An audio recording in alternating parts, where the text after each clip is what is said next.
সাম্প্রতিককালে কিছু সমস্যা আমাদের দেখা দিয়েছে, মূল্যস্ফীতি সহ আরও বেশ কিছু আছে, এবং আমরা আশা করছি যে এগুলোর থেকে উত্তরণ ঘটিয়ে আমরা আবার আগের সেই পথে আসতে পারবো এবং সেটাকে সুসংহত করে এগিয়ে যেতে পারবো।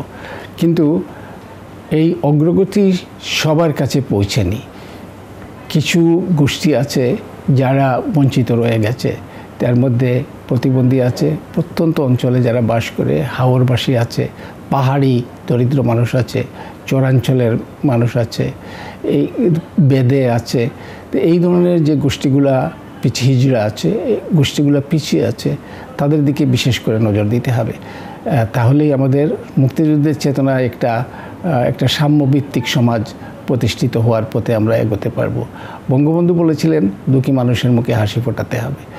এটাই ছিল তার, আমি মনে করি, একটা বড় দর্শন। আমি সেটাকে দর্শন হিসাবেই নেই, যে যারা পিছিয়ে আছে তাদের দিকে যদি আমরা নজর দেই তাহলে সমাজটা সুষম হবে।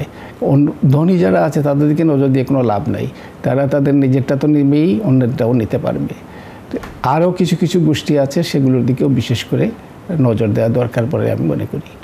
আরেকটা ব্যাপার হচ্ছে, মুক্তিযুদ্ধে যারা গিয়েছিলেন তারা ফিরে আসবেন সেটা তাদের মাথায় ছিল না। তারা ফিরে এসে এখানে স্বাধীনতা ভোগ করবেন সেটাও মাথায় ছিল না।